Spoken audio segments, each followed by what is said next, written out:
An old steam pond launch in poor condition, part 16. Making special servo trays to hold these good quality metal geared servos. Two of the servo mounts need a heat shield as they are close to the condenser. All of the servo trays are made using mahogany for strength and durability. A couple of parcels arrived in the post. One contained 6 Tower Pro metal geared servos, model MG995 servos to be exact. And I quite like these servos. They seem to be very robust with the metal gears. They're quite heavy, but that's not a problem with this particular boat because the boat is carved from a lump of tree, so it's very buoyant. At this point I'd like to say that I do not need 6 servos for this installation, but when I buy things like servos, I generally buy extra ones. I also bought this. This is a closed loop system, the type of thing you would use on a rudder or an elevator on a model aircraft, or certain types of model aircraft. But the more I look at a closed loop system, the more I think it's going to be a little bit overcomplicated for this installation. As these Tower Pro MG995 servos are very powerful, I think one would do it. So I'm thinking about putting one in this position. For the moment I'd like to concentrate on using this little gas cutoff valve that I bought from Clevedon Steam, who sell on eBay, and I'm going to link this gas cutoff valve to a servo, so the servo will be able to turn the gas on or off. The default will be on for normal running, but if there's any problems with the water or any malfunction while the boat is sailing, by flicking a switch on the transmitter this will turn the gas off, the fire will go out, and the boat will not emulate a Viking funeral in the middle of the lake. First of all, I need to make a mounting for this servo assembly, and for this I'm using a piece of mahogany, and I'm cutting it diagonally as you can see here. And also as you can see here, I'm using a piece of metal to push the piece of wood through the blade. It's no good pushing the wood all the way through the blade and then forgetting to remove your finger, because if you forget to remove it, the blade will be very kind and remove it for you. I'm using my trusty old Burgess bandsaw for this. I've just fitted a new blade to it and it's cutting very well. And when the blade gets all the way through the mahogany, I end up with 2 almost perfect copies of each other, 2 triangular pieces of wood. And I took it over to my belt sander and shaped it to fit inside the hull perfectly. It's looking a little dusty, but nevertheless it fits very well inside the boat.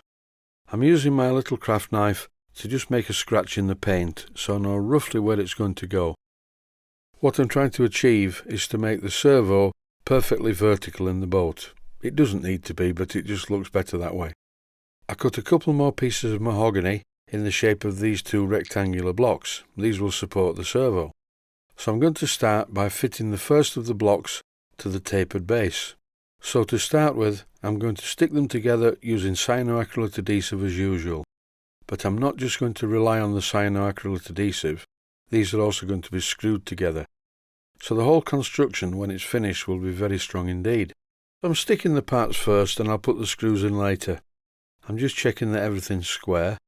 And what I had to do for the other end of the servo is this. You can see exactly what I've done. Glued 2 blocks together and rounded the edge of one of them, because the wire has to exit somewhere. It's quite important not to get cyanoacrylate adhesive over the bottom part of the servo, because I don't actually want to stick the servo to the wood. And also I need an easy fit, and sometimes it's a good idea to use some temporary paper gaskets between the servo and the wooden mountings. That ensures an easy fit, but I've done so many of these sort of jobs that I can do it standing on my head. Well, not literally standing on my head, but I can do it without using paper packing gaskets. This clip shows me applying the CA glue, fitting the component, trying the servo in place to make sure it's not too tight or too slack, and then I'll leave it alone for a while for the cyanoacrylate adhesive to fully set before I then drill pilot holes all the way through the wood, which is going to allow me to screw these pieces of wood together also. I'm initially drilling these pilot holes with a very small twist drill. I'm going to need to counterbore these holes 3/4 of the way through the depth of the wood to allow me to use some very small screws that I have to hold everything together. And then I'm going to go through one more time with a slightly larger pilot drill. That will make it very easy to tighten the screws. It's also important when selecting the position for the pilot holes for the screws that they're not going to get in the way of the screws that are actually going to hold the servo down onto the top blocks. This simple piece of woodwork is not really that simple if you get it wrong, so I'm taking great care to make sure that the drill goes where I want it to go. So now it's time to counterbore the holes, re-drill them with a larger pilot hole and fit the screws. And I'm going to speed this up because it's very tedious and it takes quite a while to do. You get the general idea. The size of the pilot hole is quite important because you don't want to overstrain yourself screwing the screws in, nor do you want to split the mahogany. So that's the mounting base more or less complete. Time to look at the servo. In this clip I'm fitting the 4 rubber grommets to the servo. These rubber grommets are to allow for a shock-proof mounting. So after the 4 rubber grommets have been fitted, it's time to fit the brass eyelets, and these always go in from underneath, not the other way around. Now I'll put the servo into the mounting, and whilst I'm holding the servo in the mounting, I drill the pilot holes to take the screws that are going to hold the servo in place. And after clearing away the sawdust with a paintbrush, I can screw the servo into position. This mounting is quite strong now.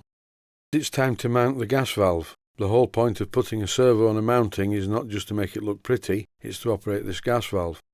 And as it turns out, totally by luck, the holes in the gas valve bracket more or less matched up with the holes that are drilled for the screws. So all I needed to do was tap these using a 6BA tap and screw in a couple of long 6BA bolts all the way through both of the pieces of mahogany. It's a little bit over the top as far as an installation goes, but at least the gas valve's never going to fall off. This is the other side, and I'm making an aluminium heat shield, just because the servo is going to be located quite close to the condenser, which gets hot. It's not really necessary, it's a little bit over the top, but it was cold outside and I wasn't doing anything else.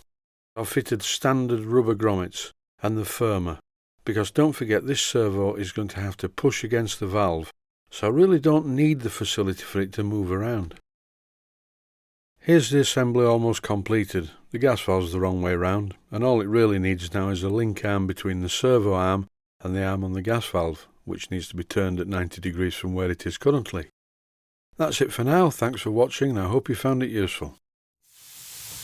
Please take the time to visit my Mainsteam Models website and click on the section of the website that says Video Playlists. And by doing that, you can find other videos that you may like to watch. And by using the playlists, you can actually watch the videos back to back.